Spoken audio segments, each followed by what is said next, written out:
মহাশ্বেতা দেবীর গল্প জ্যান্ত কালী। ছেলেটার নামও কালী, সে নাচেও কালী সেজে মুখোশ পরে। ওর বাবা এ অঞ্চলের সবচেয়ে ভালো মুখোশ শিল্পী। কত রকম মুখোশ গড়তে জানেন, আর কি সুন্দর সেসব মুখোশ, তা বলার নয়। খুবই দুঃখের কথা, মুখোশ করে পেট চলে না। নইলে সনাতনগিরির মতো মুখোশ যদি শহর কলকাতায় বসে কেউ গড়ত, সে মান সম্মান তো পেতই, টাকাও পেত বিস্তর।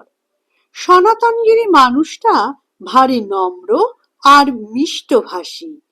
জমিটুকু চাষাবাদ করে যে সময় পান মুখোশ গড়েন। আশেপাশের সমস্ত গ্রামে উৎসবের নাচে তার মুখোশ ব্যবহার হয়।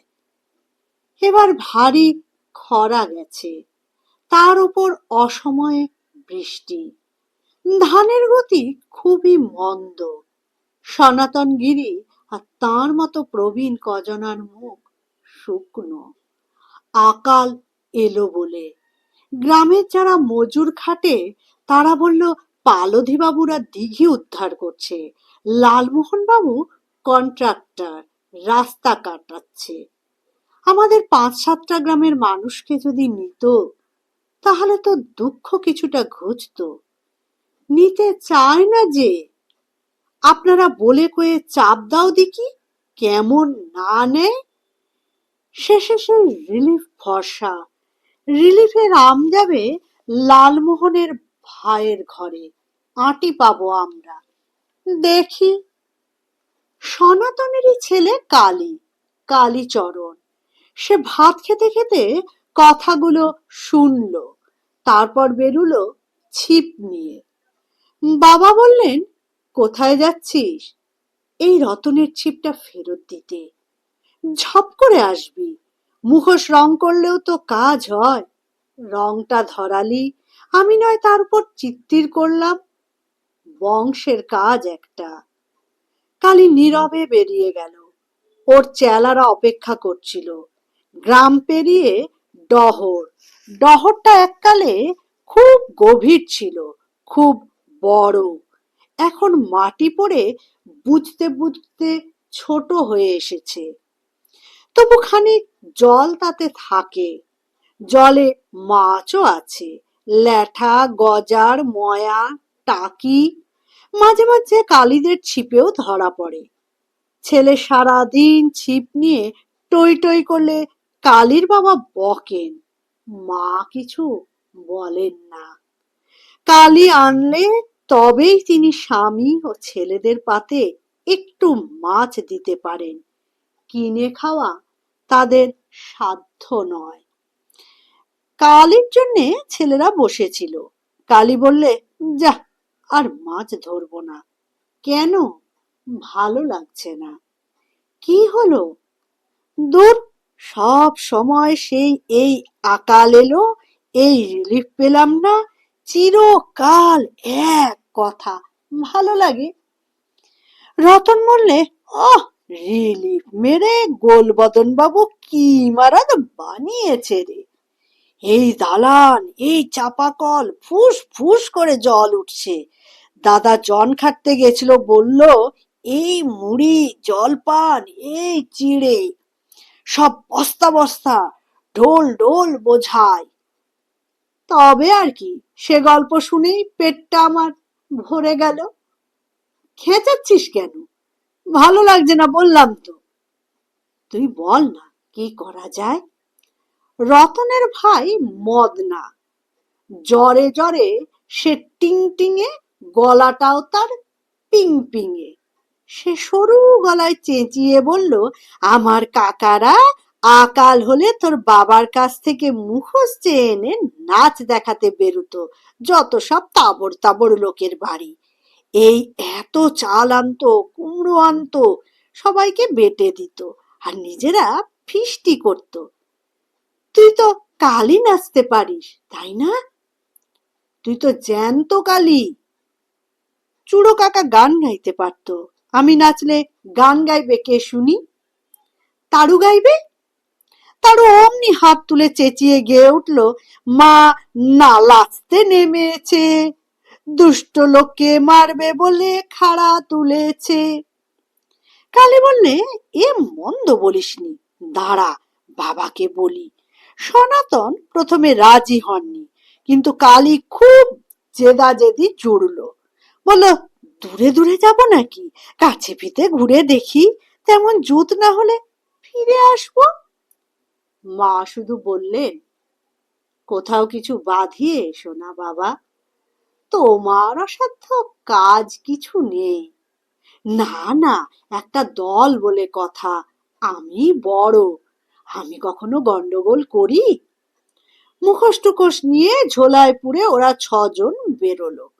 কালী, রতন, মদন, তারু, অভয় আর বুড়ো। ওরা বাসে চেপে ভাড়া দিল না, বলল, সনাতনগিরির ছেলে আমি, কালী নাচতে যাচ্ছি। কন্ডাক্টর বললে, এ কোথায়? শামতোর পালধি বাড়ি। তিনি বায়না করেছেন? রতন বলল, না না, তবে কিনা আমাদের এই কালী, মানে ওর নামও কালী কিনা, কালী নাচ নাচেও, জ্যান্ত কালী বলি ওকে। তা পালধি মা স্বপ্ন পেয়েছে, ওকে গিয়ে নাচ দেখাতে হবে। তিনি খবর পাঠিয়ে দিলেন। কন্ডাক্টর বলল, বাহ ভাই বাহ, তা তোমাদের কাজ হয়ে গেলে একবার আমাদের ডিপোয়ে এসো, আমরাও নাচ দেখব। কি দেবে? নিশ্চয়ই কিছু দেব, দেখা যাক। বাস স্টপের গায়ে শামতোর বাস জংশন লেখা আছে বটে, কিন্তু গ্রামটি মাইল 1.5 দূরে। পালধি বাবুদের পূর্বপুরুষের তৈরি একটা দিঘি মজে এসেছে। এত কাল ওরা মহাজনী কারবার চালিয়ে ধনী হয়েছে, কারো জন্য কিচ্ছু করেননি। এবার গ্রামের 5 জন একরকম জবরদস্তি করে ওদের রাজি করিয়েছে। দিঘিটা উদ্ধার হলে এই খরার দেশে মানুষ জল খেয়ে বাঁচে। অনেক লোকজন, ভারী হই হল্লা। কালীরা গেল বাবুর কাছারি ঘরে। বাবু এসে খাতায় হিসেব কষছিলেন। ওদের দেখে বললেন, কে তোরা, কি চাস? যা যা, মজুর আমি পেয়ে গেছি, আর লোক নিচ্ছি না। কালীর বুক ঢিপ ঢিপ করছে, কিন্তু সাহস করে কথা তো তাকে বলতেই হবে। সে হলো লিডার, তাহার ভরসায় এরা এসেছে। আমি চাতকের সনাতন গিরির ছেলে। অ তা গিরিমশায়ের ছেলে হয়ে এদের সঙ্গে কেন? হ্যাঁ, আমি আপনার এখানে কালী নাচবো। কি বললে? কালী নাচবো। মা স্বপ্ন দিয়েছে, এখানে নাচ দেখাতে হবে, নইলে আপনার দিঘিতে জল উঠবে না। একজন ওকে চিনলো, বললো, তুমি তো খুব ভালো নাচো হে, কয়েক বছর মেলায় তোমার নাচ দেখেছি। পালধি বাবু বললেন, স্বপ্ন পেয়েছো? কি দিতে বলেছেন মা? কালী বললে, তোমার এখানে আমি নাচবো না, তুমি পাপী। পালধি বাবুকে মুখের ওপর তুমি বলা, সবাই তাজ্জব বনে গেল। এবার তারও চেঁচিয়ে উঠল, এ জ্যান্ত কালী, তা জানো? নাম কালী, নাচে কালী, নাচের সময় ভর হয়। পালধি বাবু ঘাবড়ে গেলেন। ওর ছেলে বলল, সনাতনগিরির নাম তো কলকাতাতেও সবাই জানে বাবা, সিনেমায় ওর মুখোশ তৈরির ছবি তুলেছে সরকার। না না, নাচ হবে বই কি, আমি কি মন্দ ভেবে কথাটা বলেছি? অন্দর থেকে একজন এসে বলল, মায়েরা বলেছেন নাচ হবে। কালীরা একটা ঘর পেল, ওদের জলপান এলো। রতন বলল, এদ্দূর তো সামনে নিলাম, তারপরটা ভালোই ভালোই যেন উতরোয়। কালীর নাকের পাটা ফুলে উঠল। ও বলল, যেমন বেটা কালী কালী করে, ওকে কালীর গানেই জব্দ করব। দিঘি কাটাবার কাজে জন্মজুর নেওয়া নিয়ে নিত্যি গোলমাল হচ্ছে। কালী নাচের নামে সবাই খুশি হলো। শেষ অবধি বেশ বড় আসর বসলো। পালধি বাবুদের হ্যাজাক তো ছিলই, গ্রাম পঞ্চায়েতে সবাই এলো। সময় হতে নাচ শুরু হলো। রতন আর মদন হলো কালীর চেলা যোগিনী, বুড়ো হলো শিবের চেলা দানব। শিব বড় না কালী বড়, এ নিয়ে এক দানব বনাম দুই যোগিনীর প্রচুর যুদ্ধ হলো। শেষে বুড়ো এলো শিব হয়ে। কালী তখন ঢুকলেন, শিবকেও হার মানালেন তিনি। শিব শুয়ে পড়লেন লম্বা হয়ে। তারু মাঝে মাঝে গান গাইলো, মাঝে মাঝে হাতে কাসর নিয়ে পেটাতে পেটাতে যুদ্ধের বাজনা বাজালো। মুখোশ নাচ এদের রক্তের জিনিস, দিব্যি উতরে গেল নাচ। এবার কালীর ওপর কালীর ভর হলো। আমাদের কালী সত্যি ভালো নাচে। সে লাফ মেরে মেরে খাড়া দুলিয়ে বলে উঠল, আমি কালী। সবাই বলল, জয় মা। পার্বতী বাবু বললেন, ও দুলছে কেন? বুড়ো শিবের মুখোশের আড়াল থেকে হেঁকে বলল, ওর ওপর কালীর ভর হয়েছে। জয় মা, জয় মা। কালী খাড়া তুলে নেচে নেচে আসরে পাক দিয়ে এলো। তারপর চেঁচিয়ে উঠল, সর্বনাশ হবে, সর্বনাশ হবে, পাপে ভরে গেছে সব, পাপে। জয় মা। এই যে পালধি, পাপের জলধি, আমার কথা সে শোনে না। মানুষ মরে, খেতে পায় না, অথচ তোর গোলায় ধান।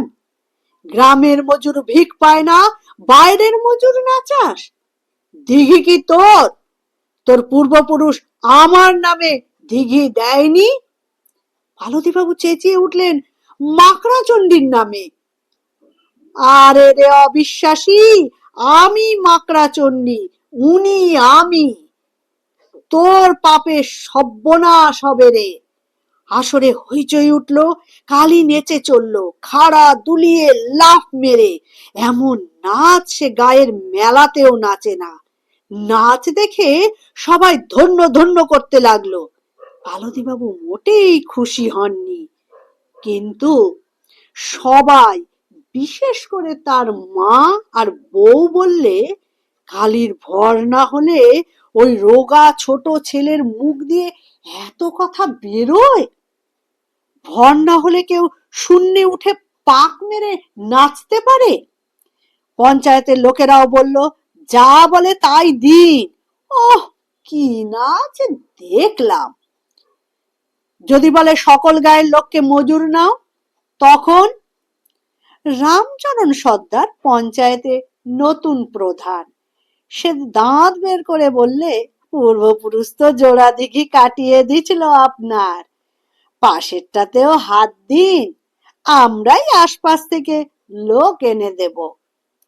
জ্যান্ত কালী আরো সে আনা। সে বললে, এসব কথা আমি বলেছি? কিচ্ছু তো মনে নেই। না না, কিছু নেব না আপনার ঠেঙে। আমরা কি আদায় করতে বেরিয়েছি? না বাপু, এ চাল আর খেসারির ডাল মনটাক তোমাদের নিতেই হবে। রতন উদাস উদাস গলায় বলল, দিন, শামতোর বাস জংশনে পৌঁছে দিন, সেখান থেকে কালই নেবেন ব্যবস্থা করে। বলে রতন হাত জোর করে ছাতের দিকে চেয়ে থাকলো। কালীরা সে রাতে পেট ভরে রুটি আর কুমড়োর তরকারি খেলো, উৎকৃষ্ট গুড় সহ।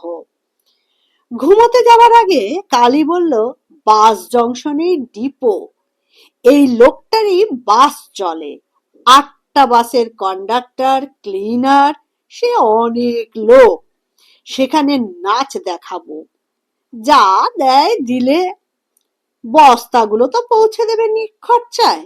তারপর লালমোহন আর গোলবদনকে দেখতে হচ্ছে। তারু বলল, মায়ের নাম করে বচ্চাতি করাটা কি ঠিক হচ্ছে? মায়ের নাম আবার কি? আমি তো বলেছি আমি কালী। তা আমার নাম কি কালী নয়? বাস জংশনে ওরা সবাই মিলে এক কলসি গুড় দিল। কালীকে একটা টর্চ, বলল যখন দরকার হবে বাসে চেপে বসবে, কাত্যায়নী বাস সার্ভিসে তোমাদের টিকিট লাগবে না। বাড়ি ফেরার পথে কালীকে ড্রাইভার নিজের পাশে বসিয়ে নিল। কি আনন্দ! কালী মনে মনে ঠিক করলো নাচটা খুব এবার ভালো করে শিখে নিতে হবে। বাবার কাছে মুখোশ চিত্তিরটাও। তারপর কালী নেচে সকলকে অবাক করে দিতে হবে।